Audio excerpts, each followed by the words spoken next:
ಸ್ನೇಹಿತರೆ ನಮಸ್ಕಾರ. D K Ramesh ಮಾತಾಡ್ತಾ ಇರೋದು, ನಿಮ್ಮ ಮನೆ ಮಗ.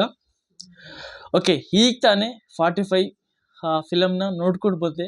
ಅದ್ರ ಬಗ್ಗೆ ನನಗೇನು ಅನ್ನಿಸ್ತು ಅನ್ನೋದ್ರ ಬಗ್ಗೆ ತಿಳಿಸ್ಕೊಡ್ತೀನಿ. ಒಂದು ಅದ್ಭುತವಾದಂಥ ಒಂದು ಮೂವಿ ಈಗಿನ ಜನ್ರೇಷನ್ಗೆ. ಓಕೆ, ಪ್ರತಿಯೊಬ್ಬರು ಸುಧಾ ಬಂದು ಈ ಒಂದು ಫಿಲಮನ್ನು ನೋಡಿ ಅಷ್ಟು ಅದ್ಭುತವಾಗಿ ತಿಳಿಸ್ಕೊಟ್ಟಿದ್ದಾರೆ. ಓಕೆನಾ, ನಾವು ಹೇಗೆ ಬದುಕಬೇಕನ್ನೋದನ್ನು ತಿಳಿಸ್ಕೊಟ್ಟಿದ್ದಾರೆ. ಅದರಲ್ಲಿ ಒಂದು 2-3 ಪಾಯಿಂಟನ್ನು ಹೇಳ್ತೀನಿ. ಓಕೆ, ಅದರಲ್ಲೂ ಸುಧಾ ಯಂಗ್ಸ್ಟರ್ ಯಾರೆಲ್ಲ ಇದ್ದೀರಾ, ಓಕೆನಾ, ಅವರೆಲ್ಲ ಬಂದು ಈ ಒಂದು ಫಿಲಮನ್ನು ನೋಡಿ. ಯಾಕಂದರೆ ಕನ್ನಡ ಫಿಲಮು ಬೆಳಿಬೇಕು, ಕನ್ನಡ ಇಂಡಸ್ಟ್ರಿ ಬೆಳಿಬೇಕು. ಒಂದು ಫಿಲಮ್ ಗೆದ್ದರೆ ಆ್ಯಕ್ಚುಲಿ ಸಾವಿರಾರಿಗೆ ಜನಕ್ಕೆ ಕೆಲಸ ಸಿಗುತ್ತೆ. ಹಾಗಾಗಿ ಅದ್ಭುತವಾದಂಥ ಒಂದು ಮೇಕಿಂಗನ್ನು ಮಾಡಿದರೆ, ಅದ್ಭುತವಾದಂಥ ಒಂದು ಸಂದೇಶವನ್ನು ಕೊಟ್ಟಿದ್ದಾರೆ. ಅದರಲ್ಲಿ ಮೊದಲನೇ ಪಾಯಿಂಟ್ ಅಂದರೆ, ನನಗೆ ಭಾಳ ಇಷ್ಟ ಆಗಿದ್ದು ಪಾಯಿಂಟ್ ಅಂದರೆ, ಇವತ್ತು ಭಾಳಷ್ಟು ಜನ ದಿನಕ್ಕೆ ಎಷ್ಟೋ ಜನ ಸಾಯ್ತಾ ಇದ್ದಾರೆ. ಓಕೆ, ಕಾರಣ ಏನಂದರೆ ಆಕ್ಸಿಡೆಂಟಿಂದ ವಿತೌಟ್ ಹೆಲ್ಮೆಟ್. ಓಕೆ, ಅದರಲ್ಲಿ ಒಂದು ಒಳ್ಳೆ ಮೆಸೇಜನ್ನು ಕೊಟ್ಟಿದ್ದಾರೆ. ಓಕೆ, ಪ್ರತಿಯೊಬ್ಬರು ಸುಧಾ ಹೆಲ್ಮೆಟ್ ಆಗಬೇಕನ್ನೋದು, ಯಾಕೆ ಹೆಲ್ಮೆಟ್ ಆಗಬೇಕು ಅನ್ನೋದನ್ನ ಒಂದು ಅದ್ಭುತವಾದಂಥ ಮೆಸೇಜನ್ನು ಕೊಟ್ಟಿದ್ದಾರೆ. ಓಕೆ, ಈ ಒಂದು ಪಾಯಿಂಟ್ ನನಗೆ ಭಾಳ ಇಷ್ಟ ಆಯಿತು.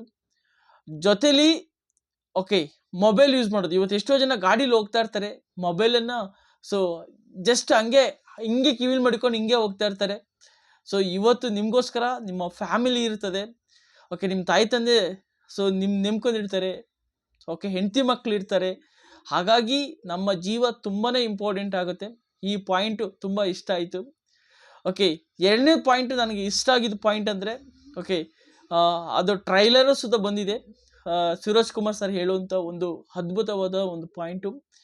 ಓಕೆ, ಸತ್ತ ಮೇಲೆ ನಾವು ಪ್ರೀತಿಸೋದಲ್ಲ, ನಾವು ಇದ್ದಾಗ ನಾವು ಪ್ರೀತಿಸಬೇಕು, ಪ್ರೀತಿಯಿಂದ ಇರಬೇಕು ಅನ್ನೋದನ್ನು ಬಹಳ ಅದ್ಭುತವಾಗಿ ತಿಳಿಸ್ಕೊಟ್ಟಿದ್ದಾರೆ. ನಿಜವಾಗ್ಲೂ ಈ ಒಂದು ಪಾಯಿಂಟ್ ಇದೆಯಲ್ಲ, ಇದು ಭಾಳ ಅದ್ಭುತ ಪಾಯಿಂಟು. ನಾವು ಇರೋರನ್ನ ಪ್ರೀತಿಸಬೇಕು. ಇನ್ನೊಂದು ಪಾಯಿಂಟು ಹೇಳಿದ್ದಾರೆ, ನಾಳೆ ಏನಾಗುತ್ತೆ ಗೊತ್ತಿಲ್ಲ. ಓಕೆ, ಇರೋಷ್ಟು ದಿನ ನಾವು ಪ್ರೆಸೆಂಟಲ್ಲಿ ಬದುಕಬೇಕಾಗತ್ತೆ. ಇದು ತುಂಬ ಇಂಪಾರ್ಟೆಂಟ್ ಆಗುತ್ತೆ. ನಾವು ಪ್ರೆಸೆಂಟಲ್ಲಿ ಬದುಕೋದು. ಸಣ್ಣ ಸಣ್ಣ ಖುಷಿನೂ ಸುಧಾ ನಾವು ಎಂಜಾಯ್ಮೆಂಟನ್ನು ಮಾಡಬೇಕಾಗತ್ತೆ. ಓಕೆ, ಹಾಗಾಗಿ ಓಕೆ, ಇರುವಂಥ ಕ್ಷಣ ಒಂದೊಂದು ನಿಮಿಷನೂ ಸುಧಾ ನಾವು ಹ್ಯಾಪಿಯಾಗಿ ಕಳಿಬೇಕಾಗತ್ತೆ. ಇನ್ನೊಂದು ಅದ್ಭುತವಾದಂಥ ಪಾಯಿಂಟ್ ಅಂದರೆ 5 ಪಾಯಿಂಟನ್ನು ಹೇಳಿದ್ರು. ಓಕೆನಾ, ಈ 5 ಪಾಯಿಂಟು ತುಂಬ ಇಂಪಾರ್ಟೆಂಟು. ಓಕೆ, ಮನುಷ್ಯನಿಗೆ ಏನು ಭಯ ಅಂದರೆ, ಓಕೆನಾ, ಈ ಒಂದು ಪಾಯಿಂಟನ್ನು ನೀವು ಫಿಲಮ್ಗೆ ಹೋಗಿ ನೋಡಿ.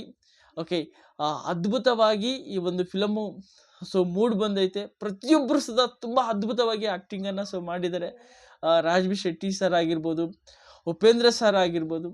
ಉಪೇಂದ್ರ ಸರ್ ನನ್ನ ಗುರುಗಳು. ಆ್ಯಕ್ಚುಲಿ ನಾನು ಓಕೆ, ಫಿಲಮ್ ಇಂಡಸ್ಟ್ರಿಗೆ ನಾನು ಬರಬೇಕು, ಏನೋ ಮಾಡಬೇಕು ಅನ್ನಂಗಿದ್ರೆ ಉಪೇಂದ್ರ ಸರ್ ಅವರ ಇನ್ಸ್ಪಿರೇಷನ್ನು, ಅವರ ಥಾಟ್ಸ್ ಥಿಂಕಿಂಗ್ ನನಗೆ ಭಾಳ ಇಷ್ಟ. ಹಾಗಾಗಿ ಅವರ ವಿಚಾರಧಾರೆಯನ್ನು ನಾನು ಇಷ್ಟಪಡ್ತೀನಿ. ನಾನು ಏನೇ ಮಾಡ್ತೀನಿ ಅಂದರೂ ಅವರು ನನ್ನ ಗುರುಗಳ ಥರ ಅವರ ಪ್ರತಿಯೊಂದು ವಿಡಿಯೋನು, ಪ್ರತಿಯೊಂದು ಮಾತನ್ನು ಸುಧಾ ನಾನು ಆಲಿಸ್ತೀನಿ. ಯಾಕಂದರೆ ಅಷ್ಟು ನನಗೆ ಇನ್ಸ್ಪಿರೇಷನ್ನು. ಹಾಗಾಗಿ ಈ ಒಂದು ಫಿಲಮ್ಮು ಭಾಳ ಅದ್ಭುತವಾದಂಥ ಮೆಸೇಜನ್ನು ಕೊಟ್ಟಿದ್ದಾರೆ. ಪ್ರತಿಯೊಬ್ಬರು ಸುಧಾ ಫ್ಯಾಮಿಲಿ ಸಮೇತ ಬಂದು ಈ ಫಿಲಮನ್ನು ನೋಡಿ. ಓಕೆ, ಈ ಸಮಾಜಕ್ಕೆ ಓಕೆ ಇದು ಬೇಕಾಗಿದೆ. ಯಾಕೆಂದರೆ ನಾವೆಲ್ಲ ದಾರಿ ತಪ್ತಾ ಇದ್ದೀವಿ, ಅಡ್ಡ ದಾರಿಯಲ್ಲಿ ಹೋಗೋದಕ್ಕೆ ಭಾಳಷ್ಟು ಪ್ರಯತ್ನ ಮಾಡ್ತಾ ಇದ್ದೀವಿ, ತುಣಿದು ಬದುಕೋದಕ್ಕೆ ಪ್ರಯತ್ನ ಮಾಡ್ತಾ ಇದ್ದೀವಿ. ಓಕೆನಾ, ದುಡ್ಡು ಮಾಡಬೇಕಂತ. ಬಟ್ ಆದರೆ ಈ ಒಂದು ಫಿಲಮನ್ನು ನೋಡಿ ಓಕೆ, ನಮ್ಗೆ ಗೊತ್ತಾಗುತ್ತೆ ಇರೋಷ್ಟು ಸಣ್ಣ ಲೈಫು ನಾವು ತುಂಬ ಅದ್ಭುತವಾಗಿ ಅಚ್ಚುಕಟ್ಟಾಗಿ ಬದುಕ್ಬೋದು. ಅದ್ರ ಬಗ್ಗೆ ತಿಳಿಸ್ಕೊಟ್ಟಿದ್ದಾರೆ. ಪ್ರತಿಯೊಬ್ಬರು ಸುಧಾ ಮಿಸ್ ಮಾಡ್ದೇ ಫ್ಯಾಮಿಲಿ ಸಮೇತ ಹೋಗಿ ಈ ಫಿಲಮನ್ನು ನೋಡಿ. ಓಕೆ, ತುಂಬ ಚೆನ್ನಾಗಿ ಮೂಡ್ ಬಂದಿದೆ. ಓಕೆನಾ, ಇಷ್ಟನ್ನು ಹೇಳ್ತಾ ನನ್ನ ಕಲಾ ರಸಿಕರಿಗೆ ಬಂದು ಥಿಯೇಟ್ರಲ್ಲೇ ಬಂದು ಫಿಲಮನ್ನು ನೋಡಿ. ಮತ್ತು ಯಾರೂ ಸುಧಾ ಪೈರಸಿ ಮಾಡೋಕ್ಕೆ ಹೋಗ್ಬೇಡಿ. ಯಾಕಂದರೆ ಕೋಟ್ಯಾಂತರ ರೂಪಾಯಿ ಬಂಡವಾಳನ ಹಾಕಿರ್ತಾರೆ. ಅವು ಬಂಡವಾಳ ಹಾಕ್ತಾರೆ, ಗೆದ್ದರೆ ಅಂತ 10 ಫಿಲಮನ್ನು ಮಾಡ್ತಾರೆ. ಅಂಥ ಸಾವಿರಾರು ಜನಕ್ಕೆ ಓಕೆ ಕೆಲಸನ ಕೊಡ್ತಾರೆ. ಪೈರಸಿ ಮಾಡೋದ್ರಿಂದ ಏನಾಗುತ್ತೆ, ಸಾವಿರಾರು ಜನ ನಾವು ಒಬ್ಬರು ಇಬ್ಬರು ಖುಷಿ ಪಡೋದ್ರಲ್ಲಿ ಸಾವಿರಾರು ಜನದ ತಟ್ಟೆಗೆ ಕನ್ನ ಆಗುತ್ತೆ. ಹಾಗಾಗಿ ಯಾರು ಪೈರಸಿ ಮಾಡಕ್ಕೆ ಹೋಗ್ಬೇಡಿ ಅಂತ ಹೇಳ್ತಾ ನನ್ನ ಮಾತನ್ನು ಮುಗಿಸ್ತಾ ಇದ್ದೀನಿ. ಜೈ ಹಿಂದ್, ಜೈ ಕರ್ನಾಟಕ. Thank you.